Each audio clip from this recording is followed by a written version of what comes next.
નમસ્તે દર્શક મિત્રો, આજે આપણે વાત કરવી છે પાણીદાર ગુજરાતની, પીવાના પાણીની અને ભૂગર્ભ પાણીની. આ બંને એટલા માટે વાત કરવી છે કે દર વર્ષે કરોડો રૂપિયા, છેલ્લા વર્ષે લગભગ 18,000 કરોડ રૂપિયા પીવાના પાણી પાછળ ખર્ચાયા. તો દર વર્ષે બહુ મોટું બજેટ પીવાના પાણી અને પાણીના સંગ્રહ, ભૂગર્ભ સંગ્રહ માટે ખર્ચાતા રહ્યા છે.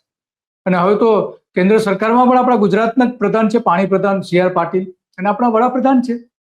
તો એ બધાએ વારંવાર દાવાઓ કર્યા છે કે ગુજરાતમાં અને અમે પાણી માટે, સિંચાઈનું પાણી હોય, પીવાનું પાણી હોય કે ભૂગર્ભ પાણી હોય, કે તળાવો બનાવવાથી લઈને વોટર બોડી જેને કહેવામાં આવે છે, તો એના માટે અમે ભરપૂર કામ કર્યું છે અને આજે ગુજરાતના લોકો સમૃદ્ધ થયા છે એવો એમનો દાવો છે. દોસ્તો, 1 મિનિટનો તમારો સમય લેવા માંગુ છું. આપણે આગળ વધીએ કાર્યક્રમમાં એના પહેલા એક અપીલ કરવા માંગુ છું કે ધ ગુજરાત રિપોર્ટ એ સ્વતંત્ર પત્રકારત્વ કરતું સમાચાર માધ્યમ છે. અમે કોઈ પણ રાજકીય પક્ષનો એજન્ડા કે કોઈ વ્યક્તિ કે સંસ્થાનો એજન્ડા લઈને ચાલતા પત્રકારો નથી, અથવા સંસ્થા પણ એ પ્રકારની નથી. અમે પ્રો પીપલ અને રાજ્યના નાગરિકોના પ્રશ્નો માટે, એમને વાચા આપવા માટે કામ કરતી સંસ્થા છીએ. અને એના માટે અમારે એક આર્થિક સહયોગની જરૂર છે, જેના માટે અમે જોઈનનું બટન આપણા YouTube પ્લેટફોર્મ માટે અમે બનાવેલું છે.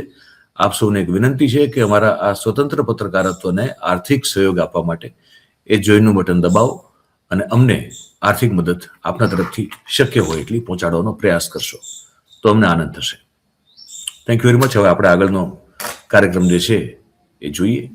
તો એ દાવો ખરેખર કેટલો વાસ્તવમાં છે એ આપણે આજે જોવું છે, કારણ કે મોદી સાહેબ વારંવાર કહે છે કે ગુજરાત પાણીદાર છે, અને એ જે એમની વાતો છે કઈ રીતે ખોટી છે 20 વર્ષથી, તો એ બધી આપણે આજે વાત કરવી છે. અને એમણે મુંબઈમાં એક ભાષણમાં કહ્યું હતું, ગુજરાત વાઇબ્રન્ટ ગુજરાતમાં મુંબઈના વેપારીઓને ગુજરાત લાવવા માટે એમણે જે પાણીની મોટી મોટી વાતો કરી હતી, પેલા આપણે સાંભળી લઈએ, પછી વડાપ્રધાન થયા પછી એમણે શું કહ્યું એ પણ સાંભળી લઈએ.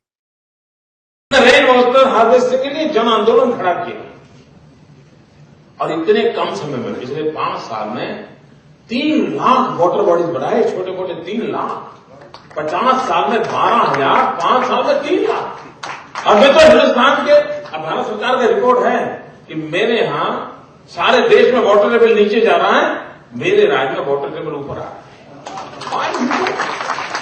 और वहां जहां वो राज्य जहां पर 12 मास बहने वाली नदी मेरे पास बिल्कुल उंगली पर गिनने जितनी है, ताकि नर्मदा से आगे मेरा 12 मास पानी बहने वाली नदी नहीं है, लेकिन उस समस्या का समाधान किया. उसका परिणाम क्या आया मित्रों? इसको सरकार ने नहीं किया, हमने जन आंदोलन खड़ा किया. हर गांव ने, लोगों ने मिलकर के इस काम को किया. सरकार ने अपना हिस्सा दिया, लोगों ने अपना हिस्सा दिया, और ये इतने कम समय में 3 लाख वोटर मिल जाते. તો આ મોદી સાહેબ જે મોટી મોટી મુંબઈમાં જેને વાતો કરતા હતા, તો શું પરિસ્થિતિ છે ખરેખર? સવાલ એ આજે આવીને ઉભે છે. એ મોદી સાહેબ એવું કહે છે કે જે તળાવો બનાવવામાં આવ્યા, તો ગુજરાતમાં 2025ની આપણે વાત કરીએ તો ગુજરાતમાં 203 જળાશયો મોટા છે અને 4,30,680 ચેક ડેમ છે, ખેત તલાવડીઓ છે, 4,30,680, અને 1 લાખથી વધારે તળાવો છે, ગામ તળાવો. તો આટલા મોટા પ્રમાણમાં ઇન્ફ્રાસ્ટ્રક્ચર ઊભું કરી દીધું છે, 5 લાખ જેટલા વોટર બોડી બનાવી દીધી છે. અને હવે તો આપણા પાણી પ્રધાન છે CR પાટીલ શું કરી રહ્યા છે, અને એ અભિયાન ચલાવી રહ્યા છે ભૂગર્ભમાં પાણી ઉતારવા માટે. અત્યારે અભિયાન ચલાવી રહ્યા છે આખા ગુજરાતમાં.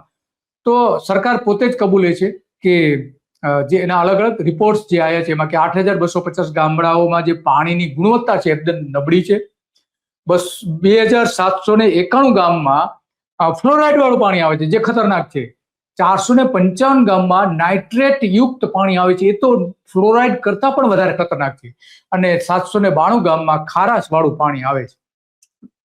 આ હાલત છે. તો કુલ 10,281 ગામોમાં પીવાનું ખરાબ પાણી છે. તો આમાં મોદી સાહેબ જે વાત કરતા હતા, કઈ રીતે આપણે એમને, હવે આપણે અત્યારે એમ કહી શકીએ ના એમને બહુ સારું કામ કર્યું હોય, 18,715 ગામ જે છે એમાંથી 55% ગામોમાં પીવાનું પાણી શુદ્ધ મળતું નથી. આજે શુદ્ધ પીવાનું પાણી મળતું નથી. અને મોટી મોટી વાતો કરી હતી.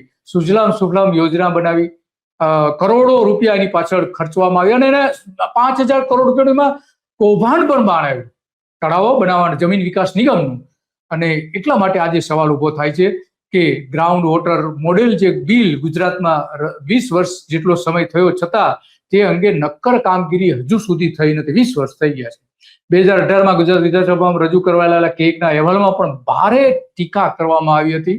અને CPCB નો જે અહેવાલ છે એ કહે છે કે ગુજરાતનું કુલ 68% ગ્રાઉન્ડ વોટર જે છે એ વાપરી શકાય એવું નથી. હવે આમાં મોદી સાહેબની આપણે વાત કઈ રીતે માની શકીએ?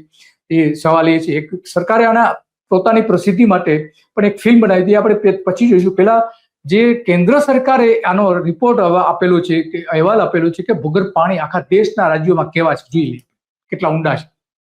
એક પરફેક્ટ ઘરનું સપનું એને સાકાર કરશે કોણ? Shrinathji group of companies. 10 વર્ષ પહેલા Dakshesh Shah started his journey એક સિમ્પલ ડ્રીમ થી.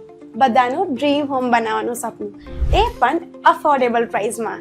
2015 થી હજારો ફેમિલીઝનું સપનું પૂરું કર્યું છે. તો તમે કેમ પાછળ રહી જાઓ? આજે જ મુલાકાત લો શ્રીનાથજી સામ્રાજ્ય અને સ્વસ્તિક પાર્કની અને તમારા સપનાને એડ્રેસ આપો. એ પણ જોઈએ તો આ આટલા મોટા ઊંડા પ્રમાણમાં ભૂગર્ભના જળ આપણે જોઈ શકીએ છીએ. અને એટલા માટે આપણે કહી શકીએ કે જે મોદી જે મોટી મોટી વાતો કરીને ગયા છે પરંતુ એમાં બહુ કંઈ એટલું બધું નથી. 2025નો જ અહેવાલ કહે છે કે 60%, ઓછામાં ઓછા 60% લોકોને પીવાનું શુદ્ધ પાણી મળતું નથી. ગુજરાતમાં બેફામ રીતે ભૂગર્ભ જળ ઉલેચાઈ રહ્યું છે. એનું આ કારણ છે દેશમાં 6થું રાજ્ય એવું છે કે જેનું ભૂગર્ભ જળ ઊંડું છે. 6થું રાજ્ય. કેન્દ્રીય જળ શક્તિ વિભાગે આ કહેલું છે. ગુજરાતના 25 જિલ્લાઓમાં ભૂગર્ભ જળમાં ફ્લોરાઇડની માત્રા વધી છે. જો તમે તળાવો બનાવ્યા હોય, ચેક ડેમ બનાવ્યા હોય, તળાવો ઊંડા કરેલા હોય, નવા તળાવો બનાવેલા હોય, રિચાર્જના આંદોલનો કર્યા હોય કરોડો રૂપિયા, અબજો રૂપિયાના ખર્ચે, તો આ 25 જિલ્લાઓમાં ભૂગર્ભમાં ફ્લોરાઇડની માત્રા કેમ વધી એ સવાલ છે. કારણ કે આ સૌથી માણસોના સ્વાસ્થ્ય માટે સૌથી ખતરનાક જો હોય તો આ ફ્લોરાઇડ છે. અને એ માણસના હાડકાથી લઈને ઘણા બધા એને શરીર ઉપર દાંત ઉપરથી લઈને ઘણી બધી અસરો કરે છે. વાળ કરી જવાથી લઈને અને કપડાઓ બરાબર ધોવાતા ન હોવાની પણ ફરિયાદો એમાં ઉઠે છે. તો આ વાત આપણે જોઈએ છીએ કે મોદી સાહેબ કહે છે ઘણું બધું પણ વાસ્તવમાં થતું નથી. એક વિડીયો ફિલ્મ બનાવી હતી એ પણ આપણે જોઈએ. દરિયા કિનારે પાણીની તકલીફ હવે આવું નહીં થાય, કેમ કે પાણી માટે ગુજરાત સરકારે કર્યું છે પાણીદાર આયોજન. 2050 સુધી ગુજરાત રાજ્યને જળ સુરક્ષિત બનાવવા માટે પ્રતિબદ્ધ છે ગુજરાત સરકાર. સમુદ્રના ખારા પાણીને મીઠું બનાવવા ગુજરાત સરકારે અપનાવી છે ઇઝરાયલની લેટેસ્ટ ટેકનોલોજી, જે અંતર્ગત જોડિયામાં શરૂ કરાશે 100 MLD નો ડિસેલિનેશન પ્લાન્ટ. જોડિયા તો હજુ શરૂઆત છે. રાજ્યના દરિયા કિનારે આવા 10 ડિસેલિનેશન પ્લાન્ટ શરૂ કરવા જઈ રહી છે ગુજરાત સરકાર. ઈચ્છા શક્તિ હોય તો ખારાશમાં પણ શોધી શકાય છે મીઠાશ. ગુજરાત સરકાર, પ્રગતિશીલ સરકાર. તો આ રૂપાણીની પાણીદાર સરકારની જાહેરાત હતી. કશું નથી. એક જ પ્લાન્ટ ચાલુ થયો છે, એક જ થયો છે અને એમાંય પાણી જે જોઈએ એવું પાણી પણ નથી આવતું. તો આ મૂળ વાત છે. અને એટલા માટે આપણે વારંવાર કહીએ છીએ કે સરકારનું જે આયોજન છે, ખાસ કરીને નરેન્દ્ર મોદી જે મોટી મોટી વાતો કરે છે એ વાસ્તવમાં ધરતી ઉપર ગુજરાતની જમીન ઉપર કંઈ દેખાતી નથી. એમણે જે વડાપ્રધાન થયા પછી શું ભાષણ આપ્યું તે પણ જોઈએ. એની પહેલા આપણે જે જોયું, વડાપ્રધાન થતા પહેલા એમણે કહ્યું હતું. હવે આપણે એમણે વડાપ્રધાન થયા પછી શું કહ્યું એ પણ સાંભળીએ. પ્રધાનમંત્રી બન્યા પછી આ વાત મને વધારે સમજાય છે. જ્યારે અન્ય રાજ્યો જોડે હું કહું કે ગુજરાતનું મોટું બજેટ પાણીમાં જાય છે, પાણી માટે ખર્ચવું પડે છે, તો હિન્દુસ્તાનના અનેક રાજ્યોના વાત ગળે ન ઉતરે. એમને એમ જ લાગે કે ભાઈ ગુજરાત તો સુખી છે, સમૃદ્ધ છે, એને શું તકલીફ છે. પણ બજેટનો મોટો હિસ્સો વર્ષો વર્ષ પાણી પાછળ જ ખર્ચવો પડ્યો.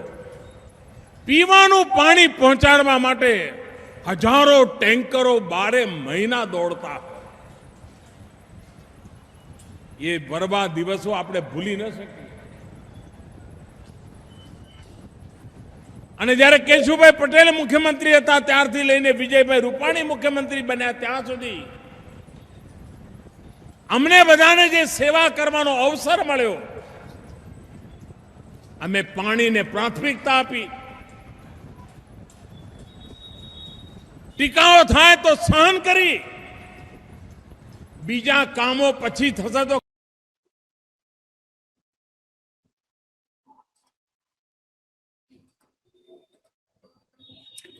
તો આ મોજ વાત કરી કે ટીકાઓ પણ થાય તો અમે સહન કરી, એ આ મોદી સાહેબની વાત છે. તો અત્યારે આપણે જોઈએ છીએ કે રાજ્યસભામાં જે પ્રશ્ન હમણાં જ પૂછાયો હતો કે એમાં એવું કહ્યું હતું કે જળશક્તિ મિનિસ્ટ્રીએ એવું કહ્યું હતું પાટીલની કે ગુજરાતમાં સેન્ટ્રલ ગ્રાઉન્ડ વોટર બોર્ડે ભૂગર્ભના 632 જેટલા અલગ અલગ નમૂના લેવાયા હતા ભૂગર્ભ પાણીના.